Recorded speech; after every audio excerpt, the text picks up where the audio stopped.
Hello and welcome to Ninja Prep. This is Kapil Goyal, your educator and mentor for PG physics. तो इस lecture के अंदर हम electric flux और गाउस लॉ के क्वेश्चंस डिस्कस करेंगे। एंड जितने भी क्वेश्चंस होंगे वो बहुत अच्छे क्वेश्चंस होंगे। मेरे कराने के बाद इन क्वेश्चंस को अपने हाथ से जरूर कर लेना। ऐसा नहीं हो कि आप मैं करा रहा हूं और आप उसको सिर्फ देख के और अपना काम कर रहे हो। तो ऐसा करोगे तो बहुत ज़्यादा कुछ समझ में नहीं आएगा। जब तक अपने हाथ से नहीं करोगे क्वेश्चंस को सॉल्व, जब तक तुम्हारे प्रैक्टिस में नहीं आएंगे। देखने भर से सिर्फ चीज़ें समझ में आ जाएंगी, जब तक प्रैक्टिस में नहीं लाओगे तब तक पेपर में एग्जाम में सॉल्व नहीं कर पाओगे। चलो स्टार्ट करते हैं। तो पहला जो क्वेश्चन है उसमें बोला गया है cylinder of radius R and length L is placed in a uniform electric field E parallel to the cylindrical axis. Cylinder के एक्सिस के पैरेलल है electric field. Total flux for the surface of cylinder is given by. तो मान लेते हैं ऐसा cylinder बना हुआ है कोई, ये सिलेंडर है, ये सिलेंडर बना हुआ है, ठीक है, ये सिलेंडर बना हुआ है और ये एक्सिस है सिलेंडर का। तो यहाँ तीन सरफेस हो गई, एक सरफेस ये हो गई, एक सरफेस ये हो गई और एक सरफेस ये हो गई, जिसको हम नाम देंगे कर्व्ड सरफेस। इसको हम क्या नाम देंगे? Curved surface. तो इलेक्ट्रिक फील्ड जो है वो इसके पैरेलल है। तो इसके पैरेलल है तो सबसे पहले तो यहाँ पर एरिया वेक्टर बनाओ। तो इसका जो सरफेस का एरिया वेक्टर बनेगा वो कुछ ऐसे जाएगा। तो सरफेस का एरिया वेक्टर बनेगा तो वो परपेंडिकुलर होगा, ये ds हो गया, और इलेक्ट्रिक फील्ड ऐसे है क्योंकि पैरेलल है। तो यहाँ पर जब सरफेस कर्व सरफेस के लिए आप कर्व सरफेस के लिए फ्लक्स निकालोगे तो यहाँ लिखोगे E डॉट ds, क्योंकि एक दूसरे के परपेंडिकुलर है तो ये वैल्यू कितनी हो जाएगी? 0। इसी तरह से इसके लिए जब एरिया वेक्टर लिखोगे तो इसको 2 बोल रहे हो तो इसका जो एरिया वेक्टर है वो ऐसे जाएगा। मान लो इसको मैंने A2 लिख दिया और इसका एरिया वेक्टर जाएगा ऐसे, ये A1 हो गया, ठीक है, ये A1 हो गया। तो अगर आप φ1 निकालोगे तो φ1 क्या होगा? वो होगा E डॉट A1 वेक्टर।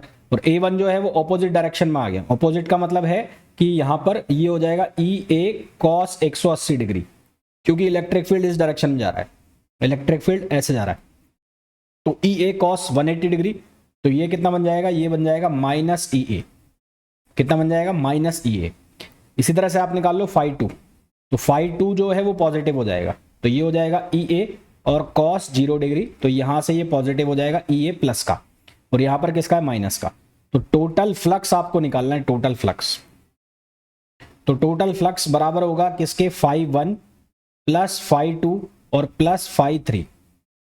तो φ1 की वैल्यू कितनी हो गई? φ1 की वैल्यू हो गई माइनस EA, φ2 की वैल्यू कितनी हो गई? 0, और ये कितना हो गया? Plus EA। तो ओवरऑल आंसर कितना आ गया? 0। तो यहां पर जो टोटल फ्लक्स होगा वो कितना हो जाएगा? 0 हो जाएगा, ठीक है। टोटल फ्लक्स कितना हो जाएगा? 0। नेक्स्ट क्वेश्चन पे आ जाओ। A point charge Q is placed near hemispherical surface without base, without base cylindrical surface with one end open. ये भी ओपन सरफेस के ओपन है। Spherical surface and hemispherical surfaces with base as shown in figure A, B, C and D। In which of the following case the flux crossing through the surface is 0। इनमें से कौन से case में flux जो cross कर रहा है वो 0 होगा? तो जो गाउस लॉ हम पढ़ते हैं वो पढ़ते हैं हम क्लोज सरफेस के लिए, है ना। तो गाउस लॉ जो है, Gauss law is applicable for close surfaces, is applicable for close surface. तो गाउस लॉ जो है वो एप्लीकेबल होता है किसके लिए? क्लोज सरफेस के लिए एप्लीकेबल होता है। तो पहला जो केस है उसमें ओपन सरफेस है, विदाउट बेस है ना। पहले में विदाउट बेस है, विदाउट बेस है तो ओपन हो गया है, तो ये ओपन हो गया, ओपन। तो ओपन है तो यहां से जो फ्लक्स है वो 0 नहीं होगा, ठीक है। यहां से फ्लक्स जो है वो 0 नहीं होगा। भाई गाउस लॉ क्या कहता है कि φ equals to Q enclosed upon epsilon naught. तो Q बाहर तो है ना, Q जो है वो बाहर तो है, पर यहां जो क्लोज सरफेस है वो बनी नहीं रही है। तो क्लोज सरफेस नहीं बन रही तो आप फिर इसको लगा नहीं सकते। इसी तरह से दूसरा जो है वो भी क्या है? एक एंड पे ओपन है, तो ये भी क्लोज सरफेस नहीं है, तो नॉट क्लोज सरफेस। तो ये भी क्लोज सरफेस नहीं है दूसरा वाला केस, और ये भी क्लोज सरफेस नहीं है, तो φ इज नॉट इक्वल्स टू 0 यहां पर भी। तीसरा केस देखो, तीसरे केस में स्पेरिकल सरफेस है, क्लोज सरफेस है, ये क्या बन रही है? क्लोज सरफेस बन रही है। तो बाहर वाला चार्ज तो कंसीडर होगा नहीं, तो φ इक्वल्स टू यहां क्या हो जाएगा? Q enclosed upon epsilon naught. तो यहां पर भी 0 नहीं है। और चौथा जो केस है उसमें क्या हो जाएगा? चौथे वाले केस में जो ये क्लोज सरफेस है, ये क्या है? ये है क्लोज सरफेस, और क्लोज सरफेस है तो यहाँ पर phi equals to Q enclose upon epsilon naught होगा, और क्यू जो है वो बाहर है तो अंदर एनक्लोज है नहीं कुछ भी, तो ये कितना आ जाएगा 0। तो सही आंसर हमारे पास कितना आ जाएगा, आंसर डी आ जाएगा। ठीक है ना, तो समझ गए। तो यहाँ पर कॉन्सेप्ट का यूज है पूरा पूरा कि गाउस लॉ आपको पता तो है, पर क्वेश्चन में एप्लीकेशन में जब आप इसका यूज करोगे तो उस कॉन्सेप्ट को आपको यूज भी करना है कि जो गाउस लॉ है वो एप्लीकेबल होता है क्लोज सरफेस के लिए। तो ए और बी में क्लोज सरफेस बन नहीं रही है, इसलिए वहां पर जो फ्लक्स है वो 0 नहीं हो रहा है। Next, a long charge wire is kept on Y axis, one end at origin, its linear charge density varies as lambda equals to lambda not y। इसकी जो लीनियर चार्ज डेंसिटी है वो वेरी कर रही है lambda equals to lambda naught y। Find out the electric flux passing through the cylinder. सबसे पहले linear charge density से हम क्या निकाल लेते हैं, चार्ज निकाल लेते हैं। तो चार्ज निकाल लेते हैं सबसे पहले इसका। तो चार्ज की अगर हम वैल्यू निकालें चार्ज, तो चार्ज q किसके बराबर हो जाएगा, lambda into D Y, lambda into D Y. तो इसका इंटीग्रेशन हो जाएगा 0 से l तक, क्योंकि यहाँ 0 से और ये कहाँ तक जा रहा है, l तक जा रहा है। तो q की वैल्यू 0 से l और लैम्डा की वैल्यू डाल दो, लैम्डा की वैल्यू डालोगे लैम्डा नॉट y और ये dy, ये वैल्यू रख दी। तो इंटीग्रेशन करेंगे तो ये बनेगा lambda naught Y square upon 2 और लिमिट लग जाएगी कहाँ से कहाँ तक, 0 से l। तो यहाँ से हमारे पास q की वैल्यू आ जाएगी lambda naught l square upon 2। ये हमारे पास क्या आ गया, चार्ज की वैल्यू आ गई। हमें इलेक्ट्रिक फ्लक्स निकालना है, तो इलेक्ट्रिक फ्लक्स किसके बराबर होगा, फ्लक्स जो है वो बराबर होगा Q enclosed upon epsilon naught. तो ये हो गया lambda naught L square upon 2 epsilon not. ये किसकी वैल्यू हो गई, ये वैल्यू हो गई फ्लक्स की। तो हमारे पास जो इसका करेक्ट आंसर आ गया वो कौन सा आ गया, बी आंसर आ गया, बी। राइट आंसर कौन सा आ गया इसका, बी आ गया। नेक्स्ट क्वेश्चन में बोला है a positive point charge Q is placed on the axis of disc. एक डिस्क के एक्सेस के ऊपर रखा हुआ है पॉइंट चार्ज है Q at distance 4r above the centre of a disc of radius r। ये पहली कंडीशन है, as shown in situation first. The magnitude of electric flux through the disc is phi. ये जो disc है इससे जो flux जा रहा है इसका मैग्नीट्यूड कितना है, फाई है, ये गिवन है यहाँ पर। Now a hemispherical shell of radius r is placed over the disc such that it forms a closed surface। इसने क्या बना दिया, closed surface बना दिया, as shown in situation 2। जैसा कि situation 2 में बोला गया है, the flux through the curved surface in situation 2 taking direction of area vector along outward normal as positive is। देखो ये बन गई है closed surface, ये क्या बन गई है, closed surface बन गई है। ठीक है, तो यहां पर यूनिफॉर्म इलेक्ट्रिक फील्ड की कंडीशन मान लो, क्योंकि ये डिस्क की वजह से इलेक्ट्रिक फील्ड निकालोगे जो इस पॉइंट पर, वो यूनिफॉर्म इलेक्ट्रिक फील्ड आएगा।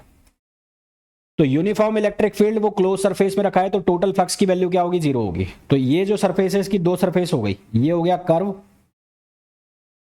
और ये बन गई डिस्क, ये क्या बन गई, डिस्क। तो जो टोटल फ्लक्स होगा वो किसके बराबर होगा, फाई डिस्क और plus phi curve, plus phi curve. अब we know that uniform electric field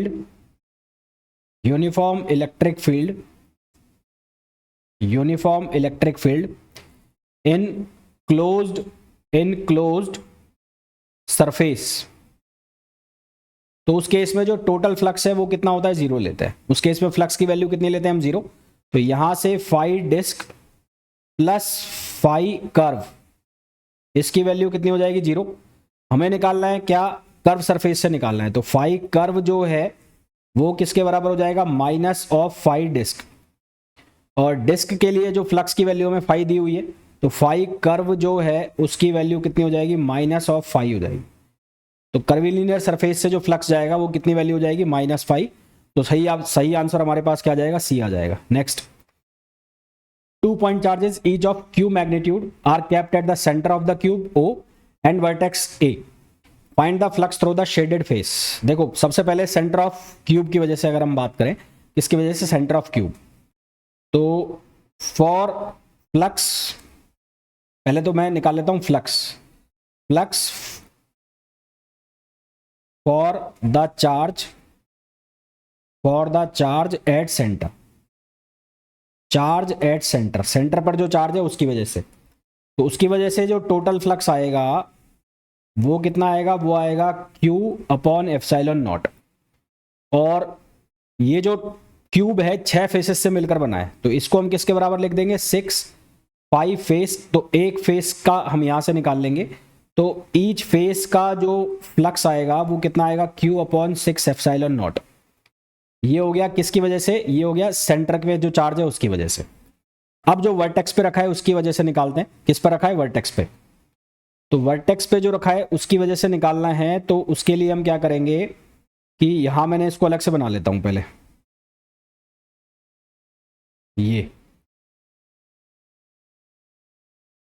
ये रखा है, तो यहां पर चार्ज रखा है यहां पर Q, तो इसका जो कंट्रीब्यूशन है ओवरऑल वो कितना होगा Q/8। भाई टोटल जो कॉर्नर्स हैं वो कितने हो गए 8 हो गए, तो ये एक कॉर्नर पर रखा है, तो इसका ओवरऑल जो कंट्रीब्यूशन आएगा वो कितना आएगा Q/8 आएगा, क्योंकि ये 8 जो कॉर्नर है उनके साथ टच में होगा। भाई जब इसको हम सिमेट्रिक बनाएंगे तो 1 2 3, तो 1 2 3 4 5 है ना, तो ये 8 क्यूब बना लो यहां पर, 4 तो ऊपर हो जाएंगे 4 नीचे हो जाएंगे, तो टोटल क्यूब कितने हो जाएंगे 8, तो 8 के कॉर्नर के साथ ये किस में रहेगा टच में रहेगा, तो कंट्रीब्यूशन कितना आ जाएगा Q/8। तो contribution of corner of charge at flux और charge at corner, charge at vertex, तो उसका कंट्रीब्यूशन कितना होगा Q/8 होगा, तो उसकी वजह से जो फ्लक्स आएगा वो कितना आएगा Q/8 एप्सिलॉन नॉट, कितना आएगा Q/8 एप्सिलॉन नॉट। अब क्योंकि ये वर्टेक्स पे रखा हुआ है तो इसकी वजह से जो चार्ज डिस्ट्रीब्यूशन है वो सिमेट्रिक नहीं होगा, वो यूनिफॉर्म नहीं होगा। क्यों नहीं होगा, क्योंकि जो इसके एडजेसेंट सरफेसेस है, तो एडजेसेंट सरफेस जो वर्टेक्स ए की होगी, adjacent surface to vertex A, वो कौन कौन सी होगी, वो होगी मान लो इसकी साइड ए है, तो x बराबर a वाली, y बराबर a वाली और z बराबर a वाली इसके एडजेसेंट होंगी। बाकी जो x बराबर 0 वाली, y बराबर 0 वाली, z बराबर 0 वाली वो इससे दूर होंगी। तो वही मैं कह रहा हूं कि यहां पर डिस्ट्रीब्यूशन यूनिफॉर्म नहीं होगा, डिस्ट्रीब्यूशन यूनिफॉर्म नहीं होगा तो उनकी वजह से जो फ्लक्स है उसको हम नेग्लिजिबल मान लेंगे, तो यहां केवल 3 सरफेस दिखेंगे हमें, तो यहां पर हर सरफेस से जो फ्लक्स का, क्योंकि 3 सरफेस दिख रही है, 3 से हम नेग्लिजिबल मान रहे हैं, तो हर सरफेस से क्या करेंगे 8 एप्सिलॉन नॉट और इसको 1/3 से हम मल्टीप्लाई कर देंगे, तो हर सरफेस से फ्लक्स आ जाएगा, तो ये कितना हो जाएगा Q/24 एप्सिलॉन नॉट। तो जो टोटल फ्लक्स है वो हम निकाल लेंगे, तो टोटल फ्लक्स कितना आ जाएगा, वो आ जाएगा Q/6 epsilon not, Q/6 epsilon not plus Q/24 epsilon not, और इसको जब सिंप्लीफाई करेंगे तो 24 एप्सिलॉन नॉट एलसीएम आ गया, ये बन जाएगा कितना Q, और ये बन जाएगा नहीं 6 चौक 24 4 4Q बन जाएगा, ये बन जाएगा 4Q और ये बन जाएगा Q, तो हमारे पास आंसर कितना आ जाएगा 5Q/24 एप्सिलॉन नॉट। क्या आंसर आ जाएगा 5Q/24 एप्सिलॉन नॉट। तो राइट आंसर जो हम लगा देंगे वो लगा देंगे 5Q/24 epsilon not which is option D. तो सही आंसर हमारे पास क्या आ जाएगा, डी आ जाएगा। नेक्स्ट वैल्यू ये है 12i cap plus 6j cap, a rectangular surface of area S equals to 0.1 metre square, 0.1 metre square placed in YZ plane. तो अगर मैं एक्सेस बनाता हूं तो ये मैंने ऐसे एक्सेस बना लिए, ठीक है, तो ये बना लिया मैंने x, ये बना लिया y और ये बना लिया z। तो रेक्टेंगुलर सरफेस जो है वो YZ प्लेन में रखिए, YZ प्लेन का मतलब हो गया ये प्लेन हो गया, और इलेक्ट्रिक तो ये प्लेन हो गया, तो इसका जो एरिया वेक्टर है वो ऐसा आएगा। तो एरिया वेक्टर जो S है उसकी वैल्यू कितनी है 0.1, तो उसकी जो डायरेक्शन होगी वो किधर होगी, x की डायरेक्शन में होगी, यानी कि i कैप। तो इलेक्ट्रिक फ्लक्स निकालना है हमें, तो फ्लक्स जो है वो किसके बराबर होता है E.A। तो E की वैल्यू लिख दो, तो फाई E की वैल्यू कितनी आएगी वो लिखोगे 12i cap plus 6j cap, और इसका डॉट प्रोडक्ट कराओ एरिया के साथ, तो एरिया कितना है 0.1 i कैप। तो 0.1 i कैप के साथ जब आप डॉट प्रोडक्ट कराओगे तो ये कितना बन जाएगा, ये बन जाएगा 1.2, i डॉट आई 1 हो जाएगा, j डॉट आई क्या हो जाएगा 0। तो हमारे पास जो आंसर आएगा वो आएगा 1.2, तो 1.2 इसका करेक्ट आंसर हो जाएगा। Next, consider a circular surface of radius r equals to 1 meter kept in a uniform electric field E equals to 10 Newton per coulomb. The surface of circle makes an angle 30 degree with the direction of electric field. If the magnitude of electric flux through the surface is found to be. तो ये circle है, ये इसके लिए normal area vector हो गया और area vector को लिख दिया मैंने एस से, और इलेक्ट्रिक फील्ड के साथ एंगल बन रहा है और ये एंगल बन रहा है कितना, थीटा। और इस थीटा एंगल की जो वैल्यू है, हमें बोला है the surface of circle makes an angle 30 degree. तो ये सरफेस है, सरफेस, तो यहां से ये एंगल बन रहा है 30 डिग्री का, तो ये एंगल जो है कितना हो जाएगा, 60 डिग्री का हो जाएगा। तो ये जो एंगल है, ये वाला एंगल जो एरिया वेक्टर और इलेक्ट्रिक फील्ड के बीच में बनेगा, ये कितना हो जाएगा, थीटा इक्वल्स टू 60 डिग्री। यही यहां पर आपको ध्यान रखना है, बाकी इस क्वेश्चन में कुछ भी नहीं है। तो फ्लक्स जो होगा वो होगा ई ए कॉस 60 डिग्री। ई की वैल्यू कितनी है, 10, और एरिया जो है वो कितना बनेगा, पाई आर स्क्वायर, तो पाई इंटू एस स्क्वायर, और कॉस 60 डिग्री, कॉस 60 डिग्री, तो ये हो गया 10 पाई और ये हो जाएगा 1/2। तो यहां से आंसर आ गया कितना, 5 पाई। कितना आ गया, 5 pi. Next, a cube has sides of length L equal to 0.2 metre if it is placed with one corner at the origin as shown in figure. The electric field is uniform and given by, electric field की value ये है, find the electric flux through the entire cube. पूरे cube से हमें क्या निकालना है, electric field निकालना, ठीक है। तो क्योंकि ये पोजीशन डिपेंडेंट नहीं है, जो इलेक्ट्रिक फील्ड है पोजीशन डिपेंडेंट नहीं है, since electric field given is not position dependent, not position dependent. अब मेरे को कैसे पता लगा ये पोजीशन डिपेंडेंट नहीं है, क्योंकि इसमें कोई भी कोऑर्डिनेट्स नहीं दे रखे, एक्स वाई का कोई भी टर्म नहीं है, एक्स वाई जेड का, तो पोजीशन डिपेंडेंट नहीं है, इसलिए क्या हो गया, यूनिफॉर्म इलेक्ट्रिक फील्ड हो गया। Hence it is uniform electric field, hence it is uniform electric field. और हमें ये बहुत अच्छे से पता है uniform electric field close surface, तो फ्लक्स कितना हो जाएगा, 0 हो जाएगा। And we know that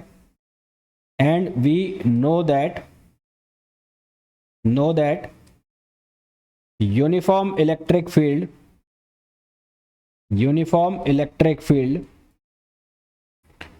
in closed surface, तो उस केस में जो फ्लक्स है वो कितना होता है, सरफेस से 0 होता है। तो हमारे पास जो फ्लक्स की वैल्यू आ जाएगी वो कितनी आ जाएगी, 0 आ जाएगी। Next, consider an imaginary cylindrical surface placed in an electric field. The field is along x direction and its magnitude changes with x coordinate. जो इलेक्ट्रिक फील्ड है उसका मैग्नीट्यूड चेंज हो रहा है, ये पोजीशन डिपेंडेंट है। Where A is equals to 10 power 4 Newton per coulomb meter. Axis of the cylinder is parallel to the direction of the field. Cross section area of cylinder is S is equals to 5 centimeter square और length दे रखा है उसका 1 metre. Find the flux of electric field through the cylinder. One end of the cylinder is at X equals to 0। एक and ये है और एक एंड इसका ये है। तो सबसे पहले जो टोटल फ्लक्स है वो किसके बराबर होगा, φ1 प्लस φ2 और प्लस φ3। तो ये 1 हो गया, इसको मैं बोल देता हूँ 2 और इसको बोल देता हूँ मैं 3। तो φ2 जो है वो तो हो जाएगा ई ए कॉस 90, क्योंकि एरिया वेक्टर परपेंडिकुलर हो जाएगा, तो इसका एरिया वेक्टर परपेंडिकुलर हो जाएगा, ये तो 0 हो गया। अब φ1 जब आप निकालोगे तो उसमें लिखोगे ई और एरिया वेक्टर डॉट ए, तो ये बनेगा माइनस ई ए, पर ई जो है उसकी वैल्यू ए एक्स है, तो ये लिखा जाएगा माइनस ए एक्स इंटू ए। और φ1 के लिए x कितना है, 0 है। एट 1 x की वैल्यू कितनी है, 0 है। तो एट 1 x इक्वल्स टू 0, तो φ1 भी कितना हो जाएगा, 0 हो जाएगा। तो φ1 भी 0 हो गया। तो कुल मिलाकर बचा कौन सा, φ3 बचा। तो φ3 जो है वो कितना बचेगा, वो बचेगा ई ए कॉस 0, कॉस 0 को आप 1 ले लोगे, तो ये हो जाएगा ए एक्स और ए। तो x की वैल्यू कितनी हो जाएगी, x की वैल्यू हो जाएगी l, x की वैल्यू कितनी हो जाएगी l, और ये हमें एरिया वेक्टर दिया हुआ है, एरिया की वैल्यू कितनी दी हुई है, 5 सेंटीमीटर स्क्वायर। तो इसको मीटर स्क्वायर में कन्वर्ट कर लेंगे। a की वैल्यू कितनी होगी, 10 पावर 4, l की वैल्यू होगी 1 मीटर, और एरिया को आप कन्वर्ट कर लो तो ये हो जाएगा 5 इंटू 10 पावर -4। तो सिंप्लीफाई करा तो आंसर आ गया कितना,